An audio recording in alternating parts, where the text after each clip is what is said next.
नमस्कार। आप देख रहे हैं न्यूजो और मैं हूं प्रवीण झा। बात अभी बंगाल से हटकर बात महाराष्ट्र की करेंगे, लेकिन खबर नहीं हट रही है। खबर मिलती जुलती ही है। जिस प्रकार की खबरें बंगाल से आ रही हैं उसी प्रकार की खबर महाराष्ट्र से आ रही है। इसलिए आप कह सकते हैं कि एक ही प्रकार की खबर है।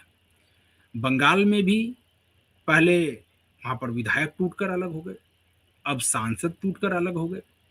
अब महाराष्ट्र से ये खबर आ रही है कि उद्धव ठाकरे की पार्टी जो शिवसेना यूबीटी है, उसमें अभी 6 सांसद यूबीटी के यानी उद्धव ठाकरे के 6 सांसद बागी हो चुके हैं, या यूं कहें कि पार्टी टूट चुकी है। कहने में कोई भी अतिशयोक्ति नहीं होगी कि अब उस पार्टी में भी टूट हो गई है।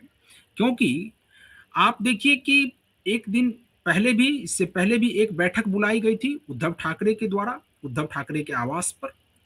उसमें भी 6 सांसद नहीं पहुंचे थे, सिर्फ लोकसभा के 3 सांसद पहुंचे थे, यानी 9 सांसद हैं लोकसभा के, उसमें से सिर्फ 3 पहुंचे थे।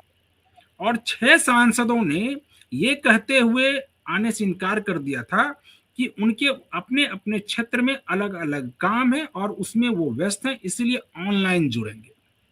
उस दिन पता नहीं ऑनलाइन जुड़े नहीं जुड़े, ये बात तो उनके तरफ से ये कहा गया कि हाँ ऑनलाइन जुड़े थे सभी लोग, लेकिन उस दिन भी वो लोग ऑनलाइन नहीं जुड़े थे। क्योंकि जब मीटिंग फिर से बुलाई गई दिल्ली में, तो इसमें भी 6 सांसद नहीं पहुंचे, सिर्फ वही 3 सांसद पहुंचे जो उस दिन पहुंचे थे।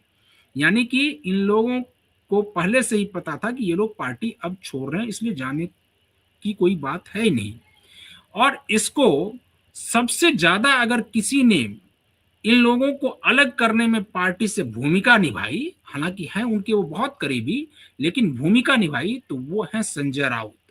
संजय राउत इस प्रकार से बयान देते हैं कि अगर आपको पार्टी के अंदर आने की इच्छा भी हो तो आप पार्टी से दूर चले जाएंगे उनके बयान को सुनते ही। और संजय राउत पता नहीं उद्धव ठाकरे से किस प्रकार का बदला ले रहे हैं। उद्धव ठाकरे के साथ भी हैं और सांसदों को अलग भी कर रहे हैं, क्योंकि वो दिखते तो पूरे साथ साथ हैं कि वो उद्धव ठाकरे के लिए ही सब कुछ कर रहे हैं। वो चैलेंज करते हैं कि अगर 18 तारीख को सभी लोग मीटिंग में नहीं शामिल होंगे तो फिर ऐसा हो जाएगा वैसा हो जाएगा। जब इन लोगों को लग ही गया कि कुछ हो ही जाएगा तो इससे अच्छा है कि उसमें ना जाया जाए। अब इससे ज्यादा क्या हो सकता है कि उनको ज्यादा से ज्यादा पार्टी से निष्कासित कर दिया जाता 6 साल के लिए। वो लोग खुद ही बाहर हो गए, उनको अब क्या निष्कासित करोगे। तो 6 सांसद खुद ही बाहर हो गए। आज इन्हीं सब मुद्दों पर चर्चा करेंगे कि आखिर ये बागी क्यों होते जा रहे हैं और क्यों पूरे देश में। अभी तो बात बंगाल से शुरू हुई, बात दिल्ली में भी आई कि दिल्ली में भी देखिए कि किस प्रकार से आम आदमी पार्टी के 7 राज्यसभा सांसद जो है वो भारतीय जनता पार्टी में शामिल हो गए। अब महाराष्ट्र से यही बात आ रही है।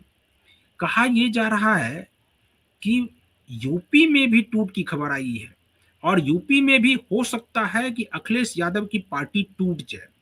आज पहले बात महाराष्ट्र की करेंगे, यूपी के बारे में कल आपको बताएंगे, उसके बारे में भी विस्तार से पूरी जानकारी देंगे कि कौन कौन वहां भी बागी हो सकते हैं।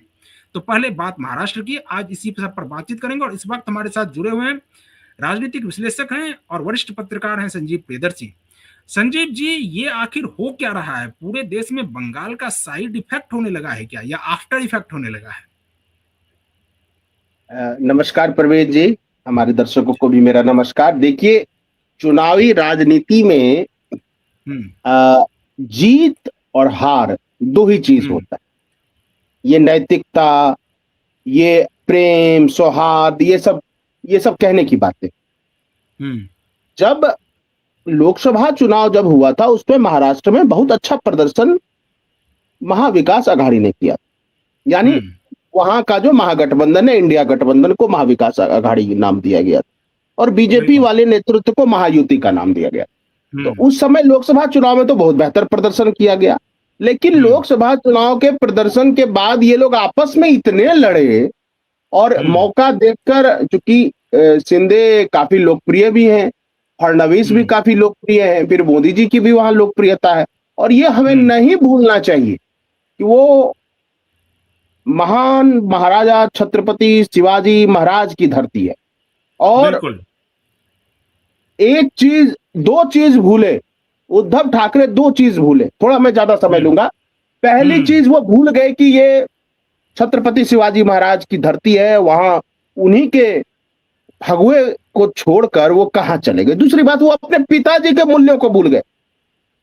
बाला साहब ठाकरे, हिंदू हृदय सम्राट, और उन्होंने क्या कहा था कि जिस दिन कांग्रेस में मुझे अपनी पार्टी का समझौता करना होगा, विलय करना होगा, उस दिन मैं अपनी पार्टी ही खत्म कर। और जब से कांग्रेस में गए उद्धव ठाकरे, उनका जो उबाटा है, शिवसेना उबाटा, वो रोज घट रहा। विधानसभा में तो बिल्कुल धाराशायी हो गई उबाटा। बिल्कुल। उसके बाद इनकी सबसे बड़ी ताकत थी बृहन मुंबई नगर निगम, डीएमसी, उसमें हार गए। बिल्कुल, उसमें हार गए। और फिर उर्दू में इनका प्रचार आने लगा। सोचिए, ऐसी स्थिति अगर बाला साहब ठाकरे होते, मैं वो नहीं कहता कि उनका बीजेपी के साथ क्या रिश्ता, लेकिन कम से कम उद्धव ठाकरे को गर्दन पे हाथ देके पार्टी से तो बाहर जरूर कर देते। देख लो, उर्दू में बाला साहब ठाकरे की विरासत वाली पार्टी का पंपलेट छप रहा है। सोचिए। तो कारण यही है कि ये अपनी विचारधारा से दूर चले गए, और कोई भी पार्टी जब अपने मूल आइडियोलॉजी को छोड़ देती है। संजीव जी, आप ये कह रहे हैं कि बाला साहब ठाकरे अब चले तो गए हैं, लेकिन ऊपर से भी उनको गर्दन पर हाथ देने में कोई कसर नहीं छोड़ रहे हैं। नहीं, देखिए, ठाकरे ब्रांड था। ठाकरे ब्रांड है, अभी भी ब्रांड है, ऐसा नहीं है। लेकिन उस विचारधारा के साथ जिसके लिए बाला साहब ठाकरे जाने जाते हैं। और आप देखिए, बाला साहब ठाकरे के प्रशंसक केवल महाराष्ट्र में नहीं है, पूरे भारत में। बिल्कुल, बिल्कुल।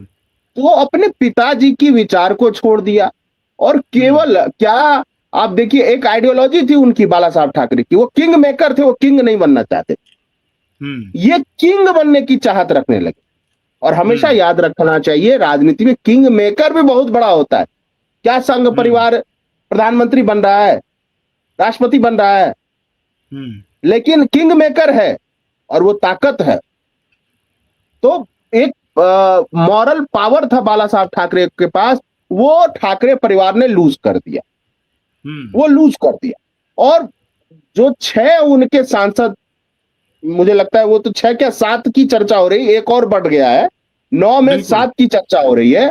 लेकिन अभी जो 6 के बारे में कंफर्म है, संजय जाधव जी परभनी से सांसद हैं, ओम प्रकाश राज निम्बालकर जी धाराशिव से सांसद हैं, भाऊ साहब वाकचौरे शिरडी से सांसद हैं, संजय दीना पाटिल मुंबई उत्तर पूर्व से सांसद हैं, संजय देशमुख यवतमाल वाशिम से सांसद हैं, और नागेश पाटिल अधिकर हिंगोली से सांसद। एक तो ये 6-7 सांसद हो गए। दूसरा, आपने बहुत बखूबी बताया कि संजय राउत जो है रहा सहा उबाटा को चाट जाए, जैसी भाषा का उन्होंने कल प्रयोग किया है प्रवीण जी। बिल्कुल, गाली गलौच अबद, और क्या कह रहे हैं, ये तो हमारे महाराष्ट्र की भाषा है। गलत बात बोल रहे हैं, महाराष्ट्र की भाषा ये नहीं है। प्रेस कॉन्फ्रेंस में बोल रहे हैं, ये आपकी भाषा हो सकती है संजय राउत, महाराष्ट्र की भाषा ये नहीं है। महाराष्ट्र की भाषा बहुत ही अच्छी है, महाराष्ट्र के लोग बहुत अच्छे हैं। महाराष्ट्र की राजनीति एक अलग राजनीति है, वो पूरे देश के अर्थतंत्र को दिशा देती है, इकोनॉमिक कैपिटल है वो। इसलिए महाराष्ट्र को आप गाली से जोड़ रहे हैं। आपको नहीं लगता है कि जितना नुकसान ये 6 सांसद नहीं कर रहे थे उद्धव ठाकरे का, जो अभी अलग हुए हैं या अलग होने की जिनकी चर्चा है, वो नहीं कर रहे थे, उससे ज्यादा नुकसान ये कर रहे हैं महाराज जो संजय राउत जी हैं, श्रीमान। हाँ, ये तो सब, ये केवल एक उद्धव ठाकरे को नहीं पता है, बाकी पूरे महाराष्ट्र और पूरे राष्ट्र को पता है कि संजय राउत चाट गया पार्टी को, जैसे अभिषेक बनर्जी चाट गया टीएमसी को। संजय राउत चाट गया, और संजय सिंह चाट गया राज्यसभा सांसदों को आम आदमी पार्टी के, और संजय यादव चाट गया आरजेडी को। यानी ये संजय का पूरा जो है, ये संजय और अभिषेक मिलकर के पूरी राजनीति को खत्म कर दिया। विपक्ष की राजनीति मटियामेट करने में संजय और अभिषेक की भूमिका बहुत महत्वपूर्ण है। और जहां संजय होता है, याद रखिएगा, वहां धृतराष्ट्र का फिनोमिना भी होता है, बिल्कुल।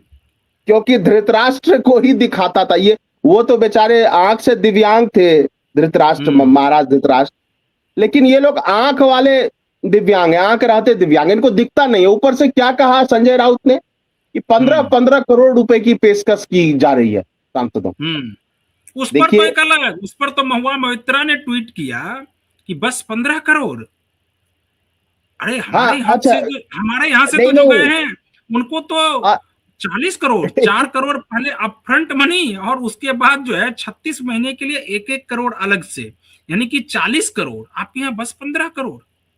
अरे वो उस पे एक वायरल हो रहा है जिसमें उद्धव ठाकरे, ये संजय राउत जो है पहले चिढ़ाते थे, टीएमसी वाले पहले चिढ़ाते थे लोकसभा में या राज्यसभा में, जब ये मिलते थे टीएमसी के नेताओं से संजय राउत, तो वो चिढ़ाते थे कि कैसे आपके नेता हैं कि छोड़ के भाग जाते। और अब संजय राउत करे कि अरे टीएमसी वालों मुझे चिढ़ाते थे, अब तुम क्यों छोड़ के भाग रहे हो। सोचिए, मतलब ये लोग एक दूसरे से अपनी पुरानी दुश्मनी निकाल रहे हैं, सहयोगियों से एक ही साथ बैठते हैं और एक दूसरे पर नुक्ताचीनी करते हैं।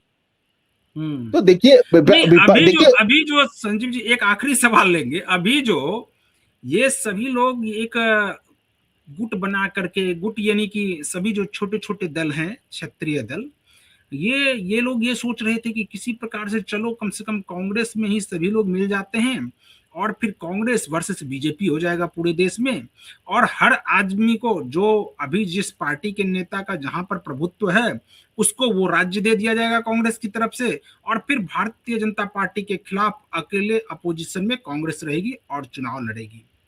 अभी तो अब इनको तो कांग्रेस वाले सोच रहे होंगे कि अरे अब इनको ले तो ले क्यों, इनके पास तो खुद ही नहीं कुछ बचा है, जो कुछ बचा खुचा था वो भी चला गया, तो अब लेने से फायदा है या नुकसान है।